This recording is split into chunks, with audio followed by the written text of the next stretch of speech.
Hottest comic books in the world. Number 10 on the list, FF48, the first appearance of Silver Surfer, the first cameo appearance of Galactus. A Jack Kirby cover from 1966. We have a 4.5 up 4% and an 8.0 win for 3,500. That's up 12% when you compare it to the recent 12-month average. When banking on this comic book, the real question is, will Silver Surfer be portrayed by Norrin Radd at some point? This is not the first appearance of Shia LaBeouf. We do get that cameo bump, so that's why a lot of people are feeling good about this comic book. But what if he's not in the MCU whatsoever? What if Shia LaBeouf is all we're getting? What if she got her own solo film? Which ties us into number 9, Silver Surfer number 1. This is the origin of Silver Surfer.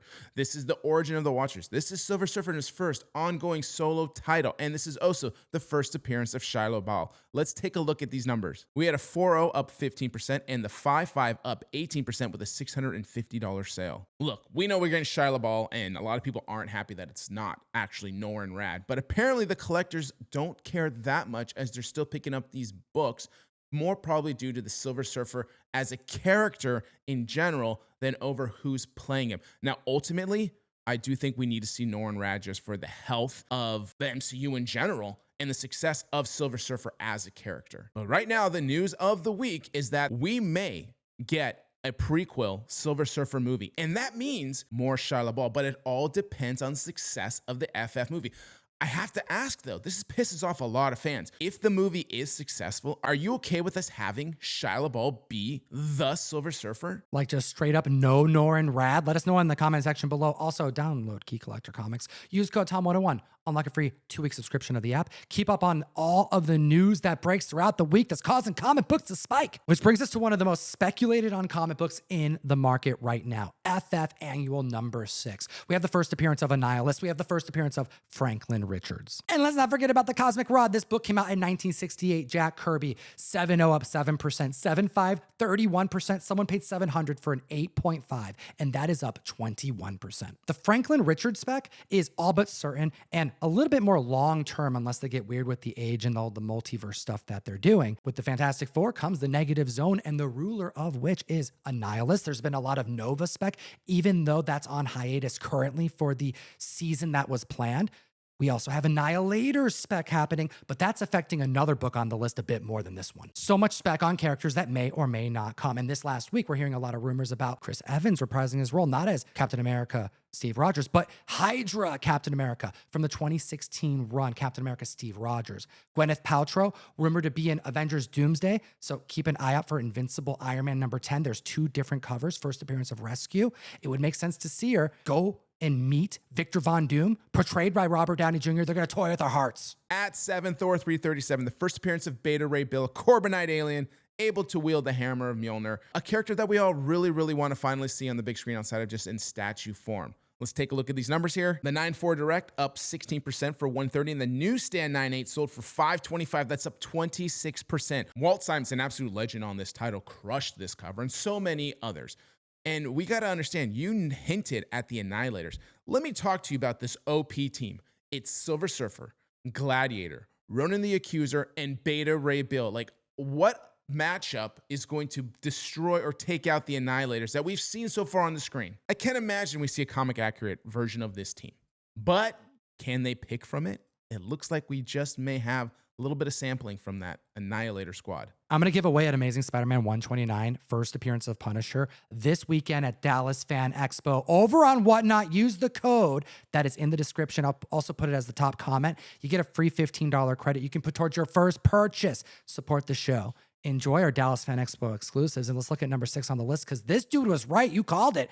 Mutant Spec started getting really hot and heavy. And then we got X-Men 101 on the list today. I didn't know you remembered that I did say this book, so thank you for pointing that out. Audience, listen to me more. This is the debut issue of Jean Grey's new powers, being reborn as the Phoenix. And we've seen this so many times on screen, and I don't care.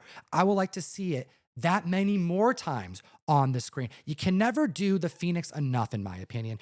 In fact, give us another Days of Future Past. I don't care. I think we're all ready for as much mutants as we can possibly get. The 8.0 is up 14%, the 8.511, and the 9.2 is up 19%. We're hearing rumors this last week about maybe production starting as early as this year. We even have a placeholder name for the first X-Men titled movie. Shout out to Comic Cast 2 over on YouTube channel for doing this coverage. The working title is Chunnel, which is a bullet train that travels between London and France, and that has been seen in mutant lore before, specifically in all new X-Men issues number 129 and 130. This is where you have some like international mutants. You have Jean Grey, Charles Xavier on this team, but also you got Cannonball and Phantom X. You might as well suspect on new X-Men 128, the first appearance of Phantom X while you're around there. Next on the list, Jeff, is ASM 300. Can you believe it? Of course I can believe it. I believe it every freaking week when I see it on this list. 60 new slabs in a week,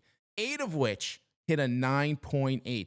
This book is everywhere, except in many people's collections, apparently, because they're constantly buying it. 9.6 had 5 copies outsell the 12-month average, with one up 39% for $1,178 and a 9.8 up 2% for $2,725.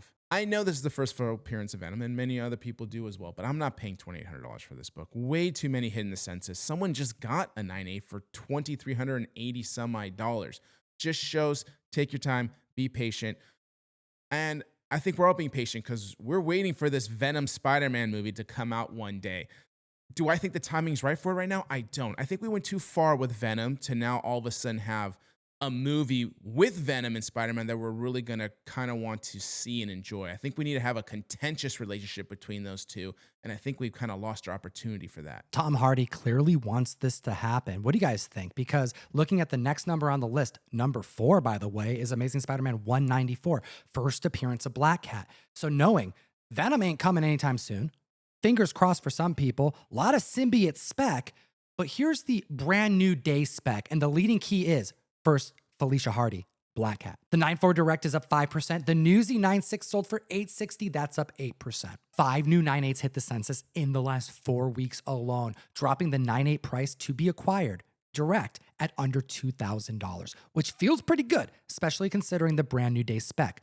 We're hearing rumors of Scorpion, of course, but Tombstone, Boomerang, very likely that we're going to see Mr. Negative at some point, and Black Cat seems all but for sure. But there's another Spider-Verse character that no one was specking on. Number 3, What If 105. Did not expect to see this here. I must be operating in a different realm because I didn't realize that Mayday Parker was this freaking hot. We had 5 9.8s sell this week alone, with a potential Sadie Sink from Stranger Things playing this character. A 9.6 newsstand sold for $330. That's up 38%. And 5 copies in a 9.8 outsold a 12-month average, up 27% with 1 copy that sold for $410. Here's my take on this. I like this book. I like this book a lot. All right. It's kind of an alternate of what could have been if Spider-Man had a child. All right. Now, Sadie Sink is going to be in the next Spider-Man movie. Who's she going to play? Not 100% sure, but potentially this Mayday character, which could be this massive franchise potentially that could maybe spin off. Do I think that's going to happen? Probably not. I think if you're going to put any efforts into a spin off, you're really going to probably focus on something like Miles Morales, which is already tried and true, a massive character. Could she cross over here and there? Yeah, whatever.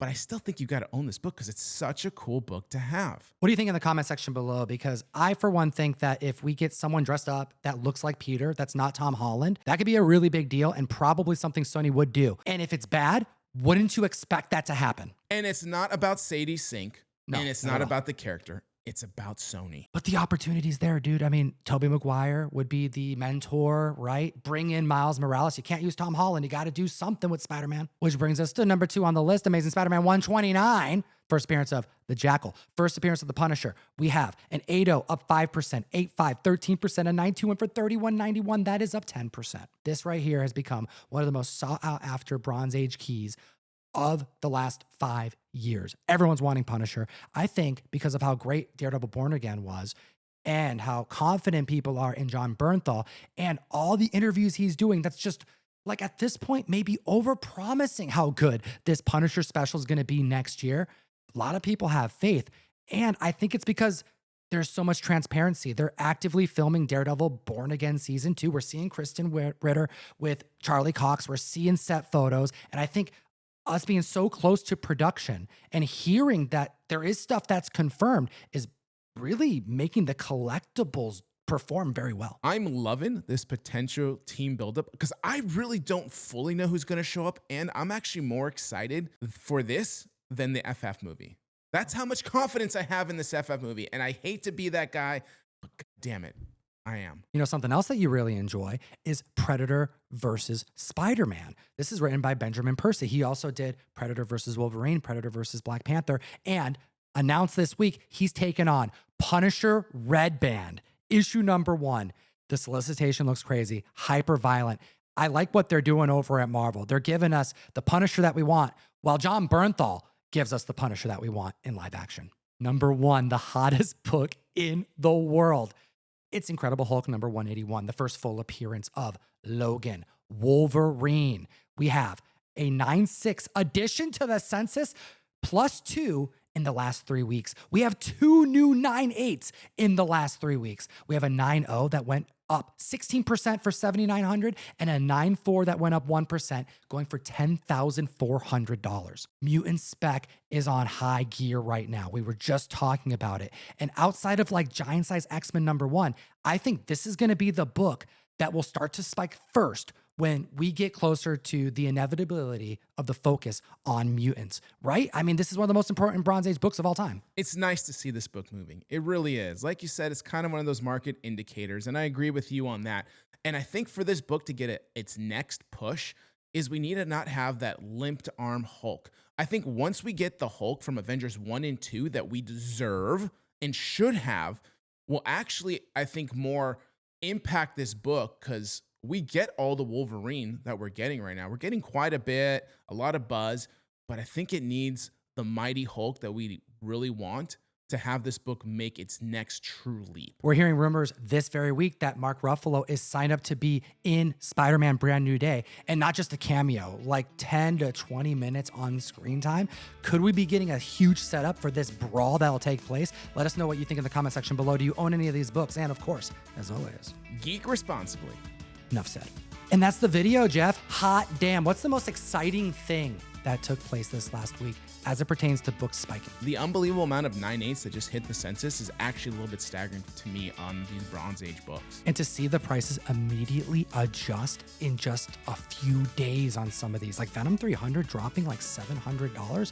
It's a mighty fall, but the Census warrants the prices. Yada, yada, yada. The Census goes up, the Census goes down. But you are going to go enjoy Dallas this week. That's right. Come join me. And if you want to get your hands on any of my exclusives for the convention, obviously they'll be on my website on Sunday, but you'll be notified if you join the text message group, comictom.com. Put your phone number in. That's how we contact you. There's also giveaways we do on this channel every week that you'll be part of. But also, when I do that limited drop, you get notified and you can go get them for drop price. Have a great week. I'll see you in Dallas.